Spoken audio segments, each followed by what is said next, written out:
A reading from the Holy Bible, the New American Bible, Numbers, chapter 21. Victory over Arad.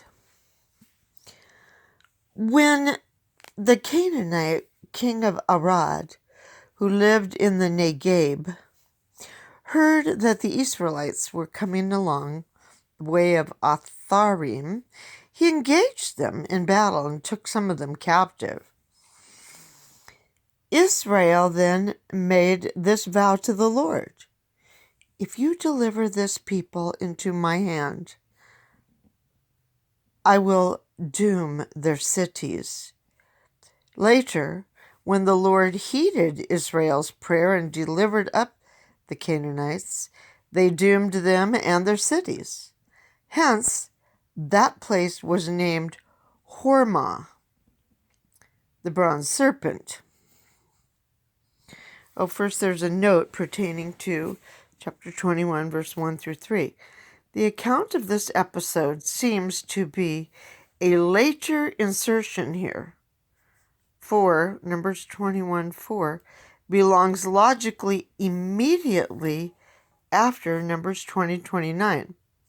Perhaps this is the same event as that mentioned in Judges 1:16. And then chapter 21, verse 3, the Hormah, related to the Hebrew word herem, meaning doomed. See notes on Numbers 14, 45, 18, 14. The bronze serpent, verse 4. From Mount Hor, they set out on the Red Sea road to bypass the land of Edom. But with their patience worn out by the journey, the people complained against God and Moshe. "Why have you brought us up from Egypt to die in this desert where there is no food or water? We are disgusted with this wretched food." There's a note. This wretched food, apparently the manna is meant. Back to verse 6. In punishment, the Lord sent among the people Saraph serpents, which bit the people, so that many of them died. A note on 21:6, Saraph, the Hebrew name for a certain species of venomous snakes. The word probably signifies the fiery one. These snakes being so called from the burning effect of their poisonous bite. Verse 7. Then the people came to Moshe and said, "We have sinned in complaining against the Lord and you. Pray the Lord to take the serpents from us." So Moshe prayed for the people. And the Lord said to Moshe, "Make a seraph and mount it on a pole, and if anyone who has been bitten looks at it, he will recover." There's a note. If anyone who has been bitten looks at it, he will recover. And as Moshe lifted up the serpent in the desert, even so must the Son of Man be lifted up, that those who believe in him may not perish, but may have life everlasting. John 3:14.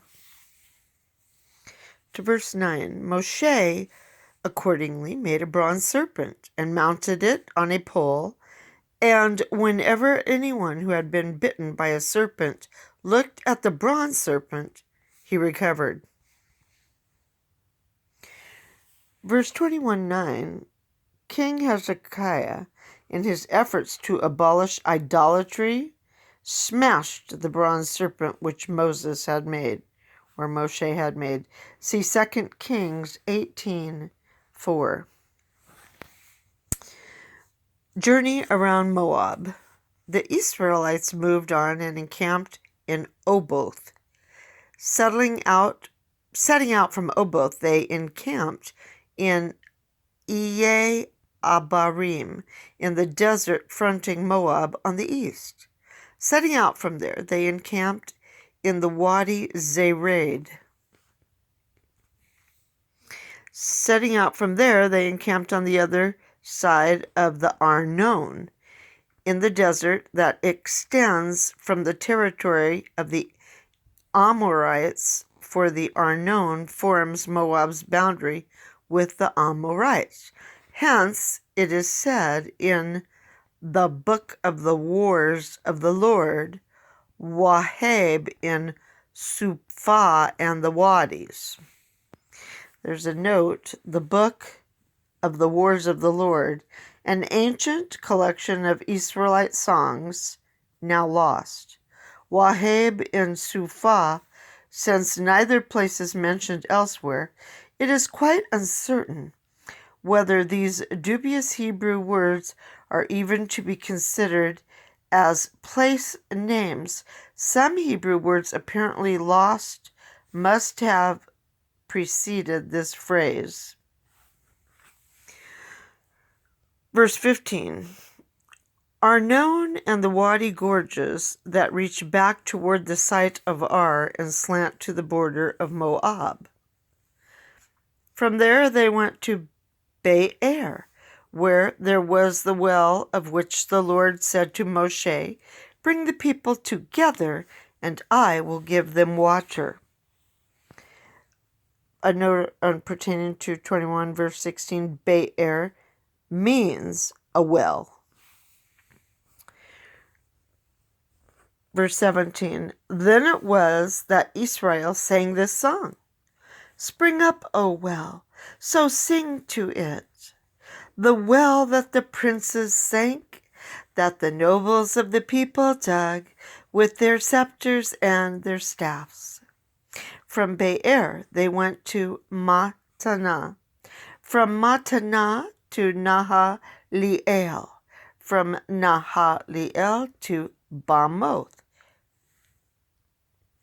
from Bamoth to the cleft in the plateau of Moab, at the headland of the Pisgah that overlooks Yeshimon.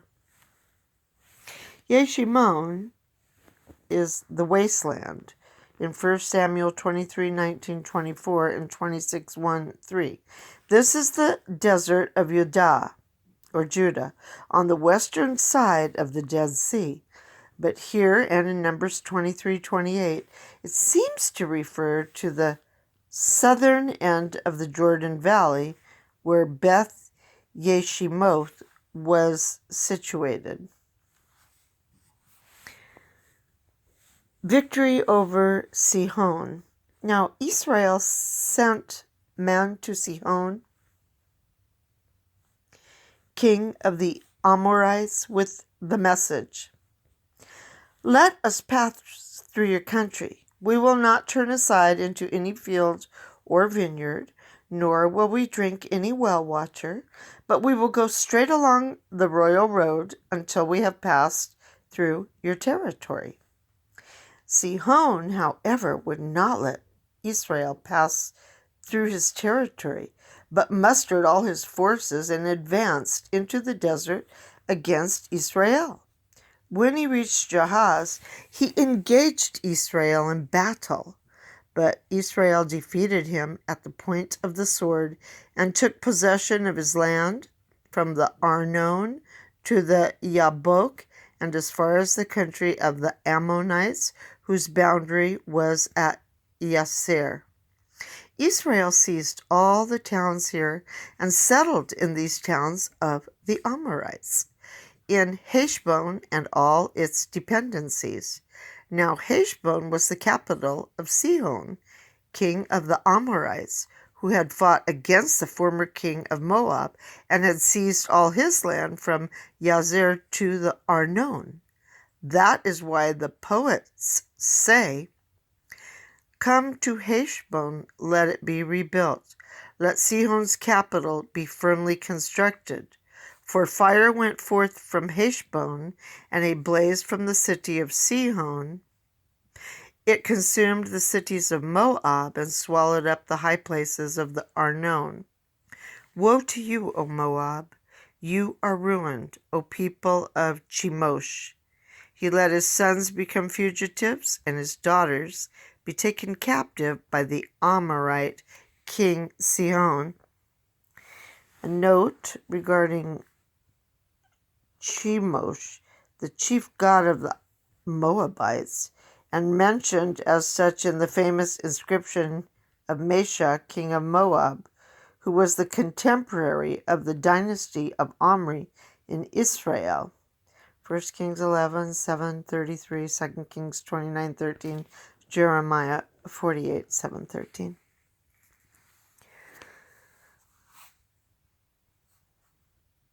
Verse 30.